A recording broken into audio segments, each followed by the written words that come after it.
Apolline Matin. C'est tous les jours de manche. Et toute autre chose, bien sûr. Arnaud Demanche. Oui, bonjour. Salut Arnaud. Bonjour, Salut. très Salut heureux Arnaud. de vous retrouver. Salut. On va parler un peu d'autre chose. Nous sommes le jeudi 12 décembre, il fait 5 degrés et c'est bientôt Noël. Et nous sommes en pull. Et oui, on est en pull. Ça démarre tôt cette année. On se les gèle, on regarde la télé en mitouflé dans des gros pulls. Heureusement, sur Netflix, il y a du spectacle aujourd'hui.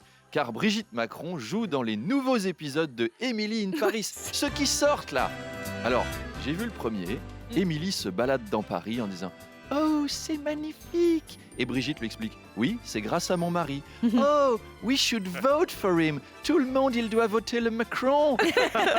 Il a construit le Tour Eiffel. » Oui, tout à fait, Emily. Le chauffeur de taxi que je l'ai pris, il n'a pas voté le Macron. Il aime le Mélenchon. Il sentait le drogue. Et Brigitte toujours « Look at the courbe du commerce extérieur. That's my mari. Look at the taux de chômage. Oh my God, les inégalités, elles sont réduites. C'est formidable, le Macron. » Très bel épisode. Très bel épisode. Alors indeed. Brigitte n'est pas la seule personnalité à intégrer une série, puisqu'on retrouvera prochainement Michel Barnier dans La Casa des Papys, un remake, J'ai trop envie. un remake Très bonne idée. formidable. Nicolas Sarkozy a signé dans le remake du Prisonnier, et dans L'Agence Tourisque, une stagiaire essaiera d'échapper aux avances de Stéphane Plaza, à ne pas louper non plus. Notez que Netflix compte surfer sur le succès de Emily in Paris et propose même de faire un crossover entre deux grands succès populaires, Emily in Paris et Faites entrer l'accusé. Je vous lis. Un jeune et beau chauffeur d'autobus décide de quitter Lyon pour réaliser son rêve, devenir conducteur RATP. Un jour, il croise une Américaine qui fait de l'autostop. « Bonjour, je viens d'Auxerre, I am single, I conduire you to Paris. Do you want to come in my camionnette ?»« Je suis pas sûr. » Découvrez Émile Louis in Paris. Prochainement sur Netflix. Magnifique crossover. Emmanuel Macron, Arnaud, se rend au Havre aujourd'hui. Oui, on change d'ambiance. C'est Tout à plus fait. Emily in Paris. T'imagines Emily in the Havre, la série marche moins bien. Donc il va voir Édouard Philippe. Alors Édouard Philippe qui n'a plus de barbe, mais attention, je l'ai vu hier sur BFM chez Benjamin Duhamel, les cheveux reviennent. Les cheveux d'Édouard Philippe repoussent. Autant Premier ministre, ça l'avait stressé, autant l'idée de se faire Macron, ça lui fout la pêche. Pour lui, c'est du pétrolane en intraveineuse. Ça repousse. Si ça commence comme ça, vous imaginez s'il est élu et que ça marche. À la fin, il va être tellement content, ça va être les Easy Top. Il aura la barbe jusqu'aux genoux. Il va finir comme les Charles cheveux Magnin au et Mathieu milieu du Béliard. dos. Ouais. Il pourra se faire un beau chignon et rejoindre le S-Club 7 de Mathieu et Charles. Alors, Édouard Philippe reçoit donc Emmanuel Macron au Havre pour commémorer les 80 ans de la libération de la ville. C'est pas tous les jours marrant, un président de la République. Ouais. Une journée au Havre à commémorer des bombardements à côté d'un mec que tu détestes et qui veut te prendre ton boulot. Donc Macron va visiter la ville. Il va dire « Oh mon Dieu, les salauds, les Boches ont tout détruit. Au nom du peuple français, nous vous aiderons à reconstruire. » Bah, c'est reconstruit là. Ah bon? Je me fais avoir à chaque fois. Quel snob, celui-là. Emmanuel Macron, qui a aussi inauguré mercredi une nouvelle usine Sanofi ultra moderne en Auvergne. Oui, Emmanuel Macron qui a donc rencontré ses 3 ouvriers annuels que ses conseillers avaient aspergés avec du Sanitol pour être sûr qu'aucun germe de pauvre ne rende malade le président. Ça doit réjouir en tout cas François Ruffin cette histoire parce qu'il avait soutenu les ouvriers de Sanofi, on s'en souvient. Je pense qu'il sera très attentif aux conditions de travail dans cette nouvelle usine et qu'il viendra vous en parler en les citant tous par leur prénom comme d'habitude. Il vous dira « Oui, Madame de Malherbe, car j'ai soutenu les Sanofi. Je suis là pour Claude, François, pour Patrick, Sébastien, pour Jackie et Michel. J'ai rencontré un ouvrier qui m'a dit « Je me présente, je m'appelle Henri et je voudrais bien réussir ma vie, être aimé, être beau, gagner de l'argent. » Vous savez ce que disent les ouvriers anglais, Madame de Malherbe? « To be free. Or not to be ». On s'est juré de toujours tout partager. Il est bien ce mec, il est motivé, c'est bien, ça fait plaisir. Ça fait très très plaisir.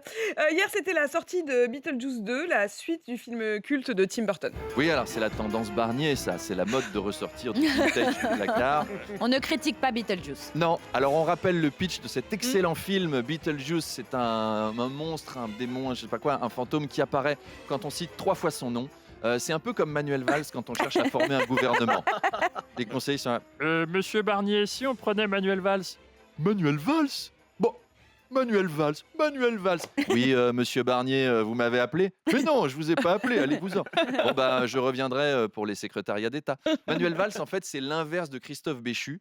Béchu, tu l'appelles plus de 3 fois en lui demandant de bosser, il disparaît. Tu l'as plus jamais. L'homme invisible. Alors, ça marche aussi pour vous si vous êtes en galère, Apolline, et qu'un invité vous plante. Vous avez qu'à répéter 3 fois Michel-Édouard Leclerc, Michel-Édouard Leclerc, Michel-Édouard Leclerc, et ça marche. Il apparaît en studio pour parler pouvoir d'achat. Et pour l'heure, c'est Arnaud Rousseau qui vous attend. C'est lui ou Alain Bauer? Exceptionnel. À demain. Bravo Arnaud. Apolline Matin. Attention. De Manche Pirate, le face-à-face. Et bonjour. Et bonjour Arnaud, Alors, Lily. vous avez mis un pull vert? Bah oui, Oui. parce qu'on va parler agriculture, c'est pour ça. Exactement, Parce que raccord. mon face-à-face tout à l'heure, c'est Arnaud Rousseau, le patron de la FNSEA, premier syndicat agricole de France. Oui, Arnaud Rousseau, on entend arriver. Arnaud Rousseau et la FNSEA qui appelle Michel Barnier à placer l'agriculture dans les priorités immédiates. Attention Michel Barnier, t'es à ça de te faire shampouiner à coups de purin, sois gentil avec les agriculteurs.